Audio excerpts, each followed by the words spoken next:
Hello student, तो कैसे हो आप सब लोग। इस वीडियो में प्रश्नावली 1.3 के पहले और दूसरे प्रश्न को हम लोग करने वाले हैं। बहुत ही अच्छे प्रश्न है, ध्यान से देखिएगा। इसमें हमने पहला प्रश्न नोट किया क्या है, किसी भी कीजिए की कड़ी में 5 एक अपरिमेय संख्या है। देखिए इस प्रश्नावली में दो प्रकार के प्रश्न मिलेंगे, पहला यह है आपका, दूसरा इसके बाद वाला जो क्वेश्चन है उस टाइप के क्वेश्चन मिलते हैं। उसके पहले हमने यहाँ पर एक प्रमेय नोट किया, प्रमेय को देख लें, क्योंकि प्रमेय की ही सहायता से ये पहला क्वेश्चन कहें या दूसरा क्वेश्चन कहें या फिर इस प्रश्नावली में जितने भी प्रश्न है ना, सारे प्रश्न इस प्रमेय के सहायता से ही सोल्व होने वाले थे। इसलिए सबसे पहले इस प्रमेय को देखते हैं। आपका प्रमेय नंबर है 1.2।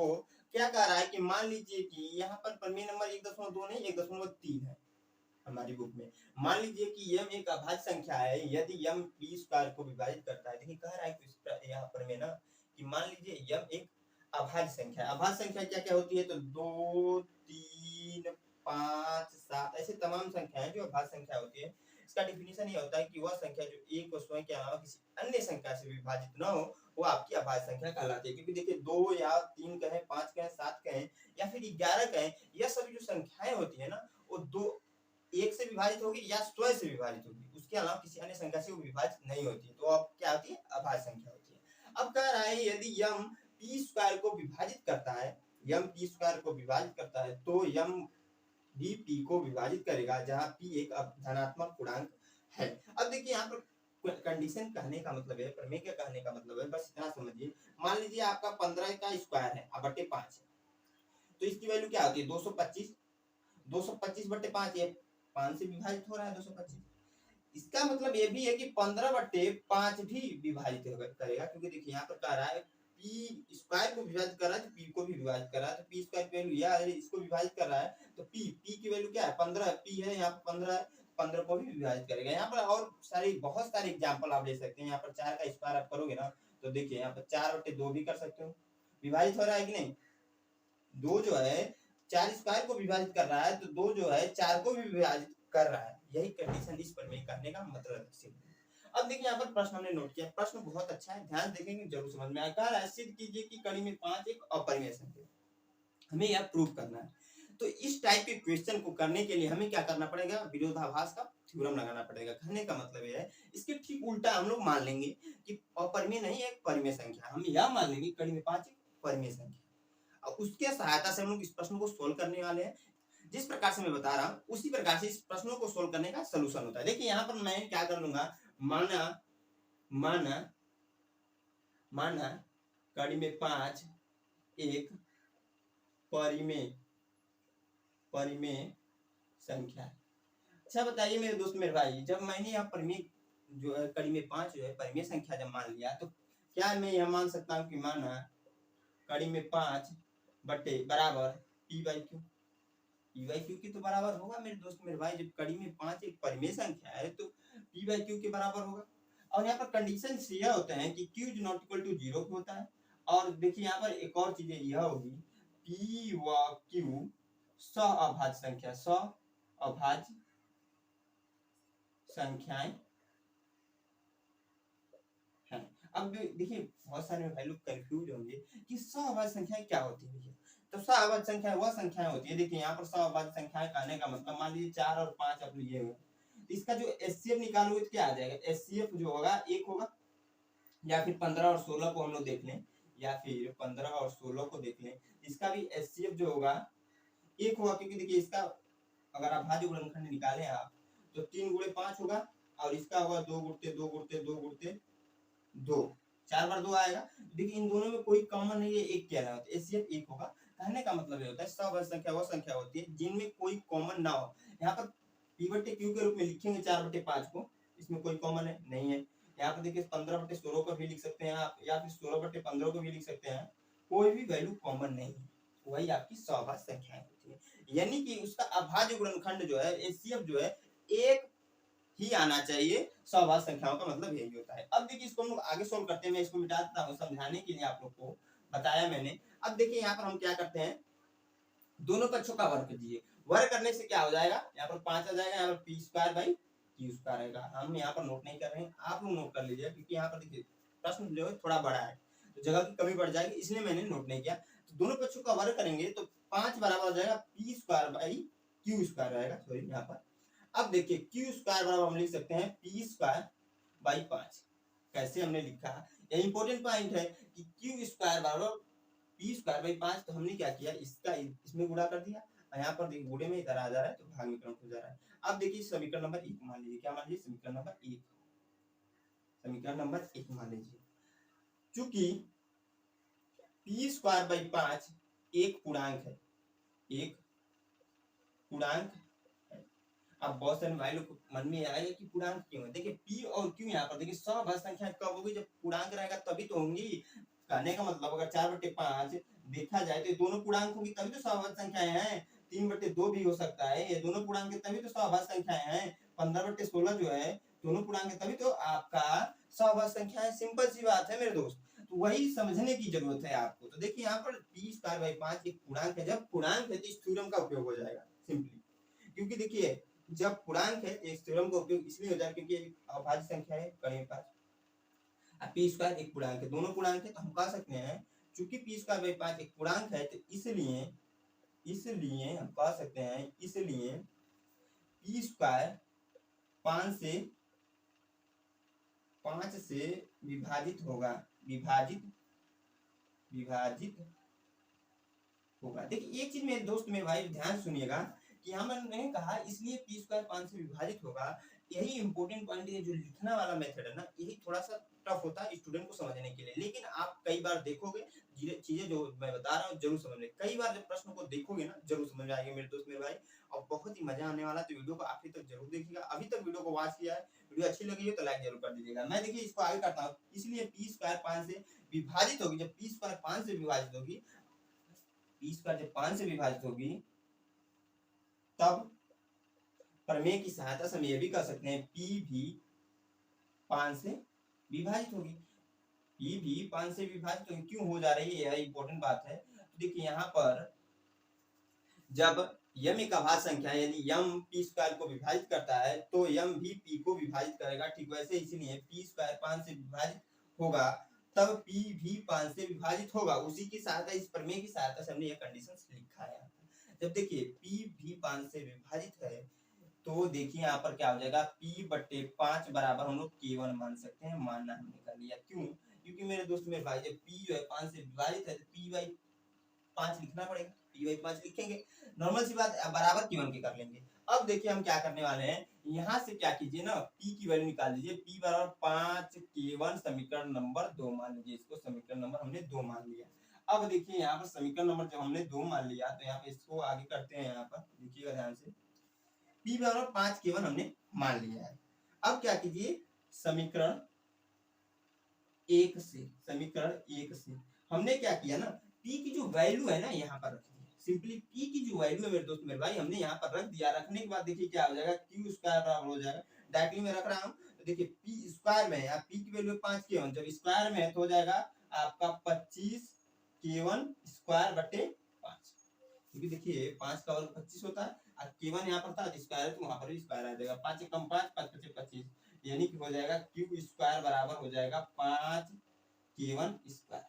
यहाँ तक आएंगे आप लोग को समझ में आ रहा है, यहाँ तक समझ में आना चाहिए आप लोग को। अब देखिए हम क्या कर सकते हैं, ध्यान से देखिए, यहाँ पर हम क्या कर सकते हैं कि k1 स्क्वायर बराबर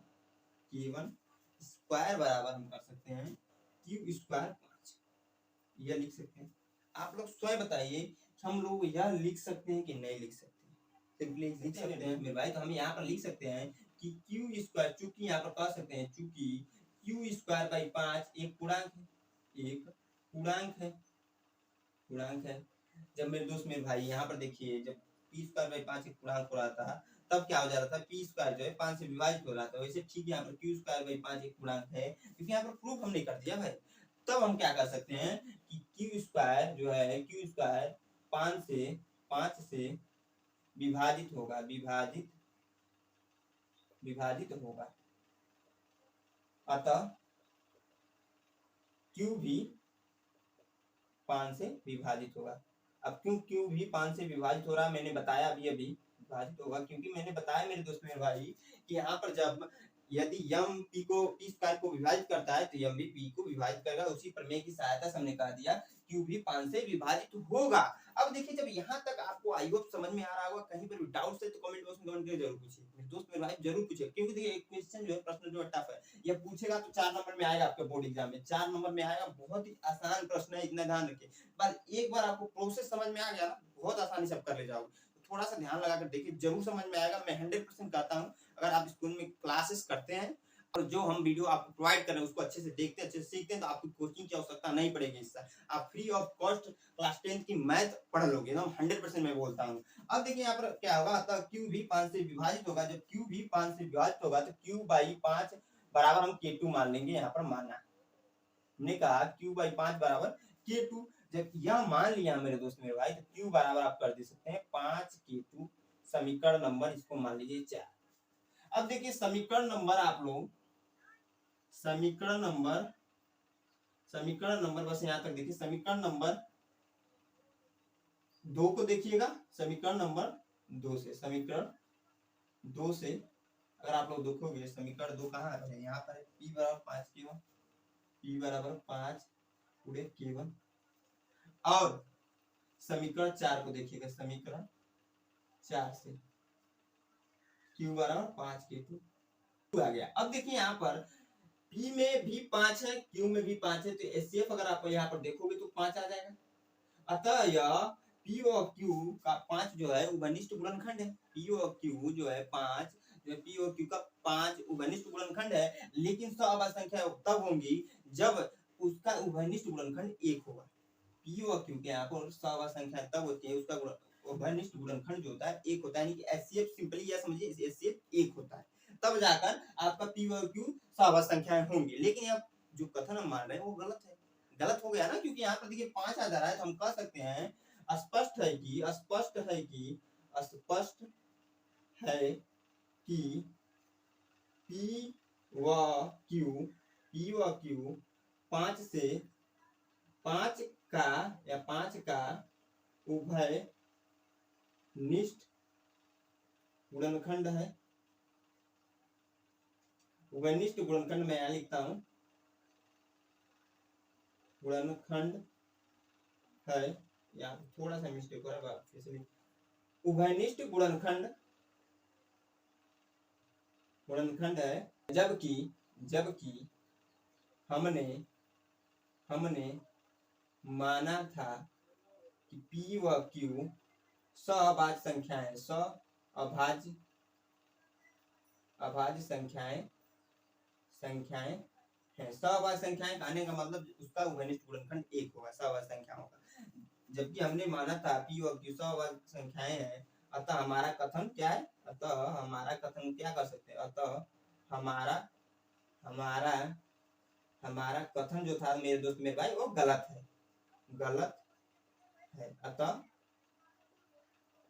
अतः क्या था संख्या, कड़ी में 5 एक अपरिमेय संख्या।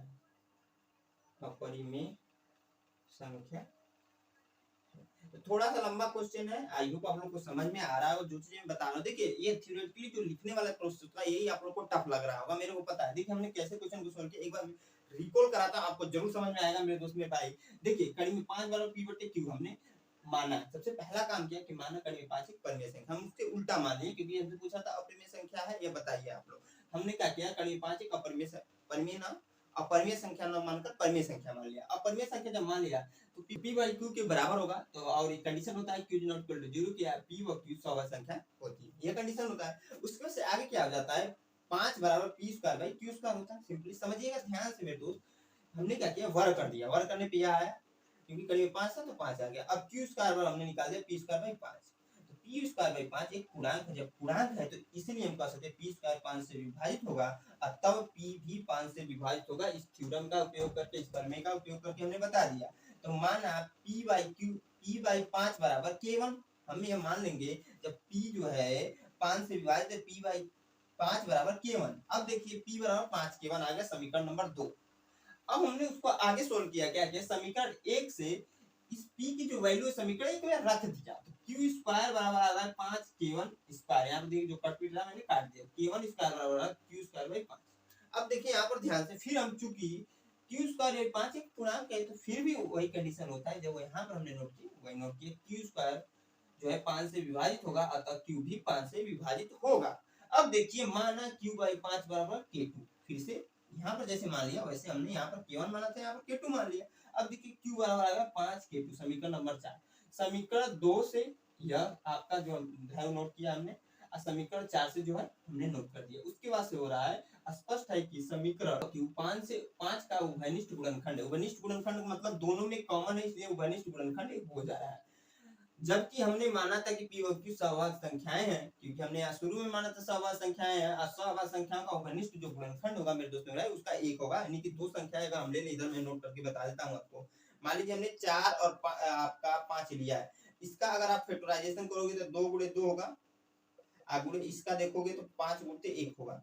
एचसीएफ यहाँ पर निकलेगा तो जो आएगा 1 आएगा, तो इसका उभयनिष्ठ गुणनखंड इन दोनों संख्याओं का आप क्या कर सकते हैं, 1 है। सहवाग संख्या तभी होगी जब उसका उभयनिष्ठ गुणनखंड 1 होगा, सिंपली यह समझिए। तो हमने जबकि हमने माना था कि सहवाग संख्या क्योंकि उभयनिष्ठ गुणनखंड जब 1 था तभी तो हमने माना था, क्योंकि यहाँ तब तो हमने माना था, लेकिन यहाँ पर क्या हो रहा है, उभयनिष्ठ गुणनखंड 5 आ रहा है, अतः हमारा जो कथन हमने हमारा था वो गलत माना था, गलत माना था। तो जब ये परिमेय संख्या नहीं तो क्या अपरिमेय संख्या होगी, तो हमने लिख दिया था कड़ी 5 एक अपरिमेय संख्या। आई होप आप लोग को समझ में आया। कहीं पर भी डाउट चला जाता है आप कमेंट बॉक्स में कमेंट करके पूछेंगे, जरूर मैं बता दूंगा। मैं इसको मिटाकर दूसरे प्रश्न को बताता हूँ, वो आसान प्रश्न है, इससे आसान लगेगा वो भी, लेकिन प्रूफ ऐसे ही करना है सिंपली, लेकिन वो आसान प्रश्न है। इसके बाद जितने भी प्रश्न ना आसान है, तो मैं इसको मिटाकर उस प्रश्न को बताता हूँ। एक चीज और ध्यान रखिए मेरे दोस्त मेरे भाई, यहाँ पर कड़ी में 5 था तो मैंने बताया, यहाँ पर देखिए कड़ी में 2 भी आ सकता है, कड़ी में 3 भी आ सकता है, कड़ी में 3 भी आ सकता है, कड़ी में 7 भी आ सकता है। ऐसे तमाम यहाँ पर क्वेश्चन बन जाएंगे। आप क्या कीजिए, देखिए आपकी बुक में 2 उदाहरण दे रखे होंगे, कड़ी में 2 के, कड़ी में 3 के, उन दोनों उदाहरण को आप खुद से कीजिएगा। मैंने प्रश्न को बता दिया, आपके जो प्रश्नावली के प्रश्न था मैंने उसको बता दिया, आप जो है कड़ी में 2 और कड़ी में 3 का 2 उदाहरण दे रखा होगा, उसको जरूर कीजिए, या फिर यहीं पर कड़ी में 2 कर एक परिमेय संख्या करके आप क्वेश्चन को बनाइएगा, ऐसे ही बनेगा सिमिलर। बस क्या चेंज होता है मेरे दोस्त मेरे भाई ना, कड़ी में यहाँ 5 है तो कड़ी में 2 आ जाएगा, जब 2 रहेगा यहाँ पर कड़ी में 2 आ जाएगा, जहां जहां हमने 5 लिखा है वहां 2 लिखिएगा, प्रोसेस सेम टू सेम यही है, उसको इंप्रूव करने का। तो आई होप आप लोग जो चीज मैं कह रहा हूँ समझ में आ रहा होगा मेरे दोस्त मेरे। समझ में आ रहा है तो एक लाइक अभी जरूर कर दीजिए। मैं इसको मिटाकर क्या करता हूँ, दूसरे प्रश्न को बताता हूँ, अच्छा प्रश्न है, ध्यान से देखिएगा, जरूर समझ में आएगा। हाँ तो स्टूडेंट हमने यहाँ पर दूसरा प्रश्न नोट कर दिया है। देखिए क्या है आपका प्रश्न, क्या कह रहा है, सिद्ध कीजिए कि 3 + 2 कड़ी में 5 एक अपरिमेय संख्या है। अपरिमेय संख्या को बताना है। देखिए हमने कहा था प्रश्नावली 1.3 में 2 प्रकार के प्रश्न मिलेंगे, पहला वहां पर मैंने नोट करके बताया, दूसरा प्रश्न आपका ऐसे कुछ मिलेगा। यह प्रश्न जो है ना उस प्रश्न से बहुत आसान पड़ेगा। देखिए हम इसको सोल्व करते हैं, देखिए यहाँ पे सोल्व करेंगे। देखिए हम क्या सबसे पहले काम करते थे, सबसे पहले मान लेते थे ये अपरिमेय संख्या न होकर अपरिमेय संख्या है, ठीक है, इसको उल्टा मान लेते हैं, क्योंकि हम उल्टा मानकर ही इस प्रश्न को सोल्व करते हैं, आपको बताया था मैंने। हम मान लेंगे कि माना माना 3 + 2 कड़ी में 5 एक एक कड़ी में 2 2 कड़ी में 5 एक परिमेय संख्या है, परिमेय संख्या है। हमने यह मान लिया मेरे दोस्त मेरे भाई, जब ये परिमेय संख्या है तो सिंपल सी बात है, 3 + 2 कड़ी में 5 जो है बराबर हो सकता है p/q। इसमें अब कंडीशन यह होता है, q is not equal to 0 के, पहला कंडीशन होता है। दूसरा इसमें होता है कि p व q सअभाज्य संख्याएं हैं। अब सअभाज्य संख्याएं क्या होती हैं, तो सअभाज्य संख्याएं वह संख्या होती हैं, सअभाज्य संख्याएं वह संख्या होती है जिनका अभाज्य गुणनखंड 1 होता है, जिनका अभाज्य गुणनखंड 1 होता है, यानी कि दो संख्याएं दी रखी है आपको 4 और 5, मान लीजिए 4 और 5, इसका अभाज्य गुणनखंड आपका क्या होगा, देखिए इसका फैक्टराइजेशन करेंगे तो 2 फिर 2 से करेंगे तो 2 आ जाएगा, यानी कि 2 गुणते 2 4 का आएगा, अब 5 का आएगा, बराबर लिख सकते हैं 5 गुणे 1 लिख सकते हैं, ज्यादा से ज्यादा यही लिख सकते हैं, गुणते इसके भी 1 लिख सकते हैं। एचसीएफ जो आएगा यहाँ पर क्या आ जाएगा, एचसीएफ होगा 1। इसी को हम बोलते हैं उभयनिष्ठ गुणनखंड, जो इन दोनों संख्याओं को आ रहा है 1, वह आना चाहिए सहभाज्य संख्या का मतलब यह होता है। और यह भी होता है, मान लीजिए परिमेय संख्या लिख रहे हैं 2/4, तो ये आपका सहभाज्य संख्या नहीं है, कट जाएगा, 2/1 सहभाज्य संख्या है, 3/4 सहभाज्य संख्या है। परिमेय के रूप में अगर देखें तो 3/4 एक पर सहभाज्य संख्या है, 5/6 कर दीजिए या 9/16 कर लीजिए, यह सब जो संख्या है ना वो सहभाज्य संख्या है, सिंपली इतना समझिएगा। अब देखिए इसको हम आगे सोल्व कर देंगे, मैं इसको मिटा देता हूँ। अब देखिएगा मेरे दोस्त यहाँ पर क्या हो जाएगा, हम क्या करेंगे ना, जो सबसे पहला काम करेंगे इसमें, उसमें हम वर्ग करते थे, इसमें वर्ग को नहीं करने वाले। क्या करने वाले हैं, जो कड़ी वाली वैल्यू है उसको एक साइड, जो नॉन कड़ी वाली वैल्यू है उसको एक साइड, यानी कि 3 प्लस यहाँ पर 2 देखिए, एक बिना कड़ी की है और कड़ी में 5 है, तो इसको एक साइड, इकलौता कड़ी में जो वैल्यू है उसको एक साइड और बाकी वैल्यू को एक साइड कर लेंगे। तो इसको सबसे पहले हम क्या करते हैं, इधर लेकर आते हैं, यानी कि 2 कड़ी में 5 बराबर हम नोट कर सकते हैं p बट्टे क्यू माइनस 3, क्योंकि इधर प्लस है। अब देखिए भिन्न का घटाना है, घटा लीजिए सबसे पहले। तो 2 कड़ी में 5 बराबर हो जाएगा आपका क्यू एलसीएम हो जाएगा, तो p माइनस 3 क्यूब होगा। मेरे दोस्त आई होप आप लोग को ये चीजें जो बता रहा हूँ समझ में आ रही होंगी। अब देखिए यहाँ पर गुणे में इधर जाएगा तो भाग में कन्वर्ट हो जाएगा, तो कड़ी में 5 बराबर p माइनस 3 क्यूब बटे 2 क्यूब। इसको पहले लिख लीजिए, इसको बाद में। तो p माइनस 3 क्यूब बट्टे 2 क्यूब बराबर हो जाएगा कड़ी में 5, समीकरण नंबर 1 मान लीजिए इसको। इसी की सहायता से हम लोग यहाँ पर अब प्रूव कर देंगे। देखिए यह वाला आप लोग देखिएगा, चूंकि p व q पूर्णांक है, पूर्णांक है। अब पूर्णांक क्या होती है इसके बारे में मैंने पहले वीडियो बहुत अच्छे से डिस्कस किया जब इस चैप्टर को स्टार्ट किया था। नहीं जाना है तो यहाँ पर जान लीजिए, आपका -1 -2 -3 1 2 3 0 यह सब संख्याएं होती है ना, यहाँ पर जीरो नहीं होगा। यह जो संख्याएं होती है वो आपकी क्या होती है, पूर्णांक संख्या होती है। क्या होती है, पूर्णांक संख्या। दशमलव वाले जो वैल्यू नहीं रहेगी जब, तो पूर्णांक संख्या होगी। यहाँ पर -10 भी हो सकता है, प्लस का 10 भी हो सकता है, सभी संख्या क्या होती है, पूर्णांक संख्या। हमने कहा p और q पूर्णांक संख्या होती है। अब कंडीशंस देखिएगा मेरे दोस्त मेरे भाई, यहाँ पर आया है p माइनस 3 क्यूब बटे 2 क्यूब। क्या आप यहाँ पर देखेंगे, अगर 2 गुणते 2 कर दे तो क्या आ जाएगी, 4 आएगा। ये भी एक पूर्णांक संख्या है। 2 गुणते -2 कर ले यहाँ पर, तो यहाँ पर क्या आ जाएगा, माइनस का 4 आएगा, ये भी पूर्णांक संख्या होगी।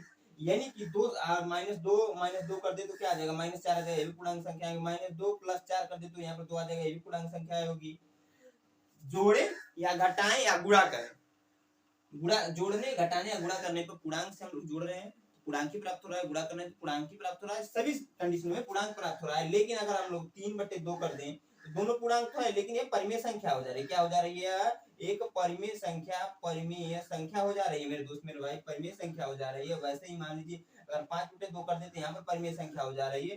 यानी कि भाग देने पर, दो पूर्णांकों का भाग देने पर परिमेय संख्या प्राप्त हो जा रही है, और गुणा जोड़ने घटाने पर पूर्णांक ही प्राप्त हो रहा है। तो यहाँ पर देखिएगा कंडीशन p माइनस 3 क्यूब बटे 2 क्यूब है, यहाँ पर तो भाग में है ना, यहाँ पर जो वैल्यू है भाग में है, तो अतः हम कह सकते हैं, चूंकि हमने कहा p व q पूर्णांक संख्या है, अतः p माइनस 3 क्यूब बटे 2 क्यूब, p माइनस 3 क्यूब बटे 2 क्यूब जब पूर्णांक है तो p माइनस 3 क्यूब बटे 2 क्यूब एक परिमेय संख्या होगी। परिमेय, यहाँ पर परिमेय संख्या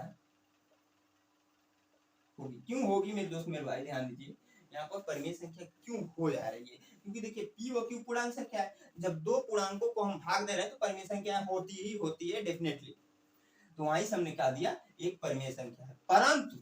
परंतु मेरे दोस्त समीकरण 1 को देखिएगा, p माइनस 3 क्यूब बटे 2 क्यूब, p माइनस 3 क्यूब बटे 2 क्यूब बराबर है कड़ी में 3 के। चूंकि ये अपरिमेय संख्या है, परंतु p माइनस 3 क्यूब बटे 2 क्यूब बराबर कड़ी में 3 है, अपरिमेय संख्या है, जो कि अपरिमेय संख्या है मेरे दोस्त मेरे भाई, अपरिमेय संख्या है। यह जो है अपरिमेय संख्या है, परंतु p माइनस 3 क्यूब बटे 2 के बराबर कड़ी में 3 है, जो कि अपरिमेय संख्या है। अतः हमारा कथन गलत है, अतः हमारा कथन गलत है। जो हमने यहाँ पर माना है मेरे दोस्त मेरे भाई ना कि ये परिमेय संख्या है ना, ये आपका गलत है। सिंपली यही बात है। जब ये गलत है, जब ये परिमेय संख्या है ये नहीं तो क्या होगा, परिमेय संख्या जब है ये नहीं तो क्या होगा। तो इसलिए हम कह सकते हैं 3 + 2 कड़ी में 5 एक परिमेय संख्या होगी, एक परिमेय संख्या होगी। यही हमारा क्वेश्चन का आंसर हो जाएगा मेरे दोस्त मेरे भाई। मैंने कहा था उस क्वेश्चन से बहुत आसान है, देखिए आसानी से हो भी गया है। एक चीज ध्यान रखिए, यहाँ पर देखिए प्लस आया था, कहीं पर माइनस भी आ जाएगा। तो वैसा आप उदाहरण दिया है, उस उदाहरण को जरूर लीजिएगा। वैसा क्वेश्चन दिया है यहाँ पर माइनस करके दिया है, तो माइनस जब आएगा ना तो सेम ऐसे ही करना है, बस जो वहाँ पर जो मान चेंज होगा वही चेंज करना है। प्रोसेस यही रहेगा, मैंने हमेशा बता रहा हूँ प्रोसेस आपका यही रहेगा इस टाइप के क्वेश्चन में। लेकिन जब माइनस रहेगा तो बस वहां पर जो साइन होगा वो चेंज होगा। आई होप आप लोग को ये क्वेश्चन समझ में आया होगा। कहीं पर भी डाउट है तो आप क्या कीजिए, कमेंट बॉक्स में कमेंट करिए, जरूर पूछिए। मैं हट जाता हूँ, आप क्या कीजिए, इसको नोट कीजिए या फिर इसका स्क्रीनशॉट लीजिए। हाँ तो इसमें हम वीडियो को एंड करेंगे कि वीडियो लंबी होती जा रही है। नेक्स्ट वीडियो में प्रश्नावली 1.3 के जो तीसरा प्रश्न है उसमें 3 प्रश्न है, उसको हम लोग करने वाले हैं। तो आई होप आप लोग को ये वीडियो अच्छी लगी। वीडियो अच्छी लगी तो एक लाइक जरूर कीजिएगा, दोस्तों का शेयर कर दीजिए अभी तक शेयर नहीं किया तो, और हमारे चैनल पहली बार विजिट किए हैं तो सब्सक्राइब नहीं किए तो सब्सक्राइब कर लीजिए। तो जय हिंद दोस्तों।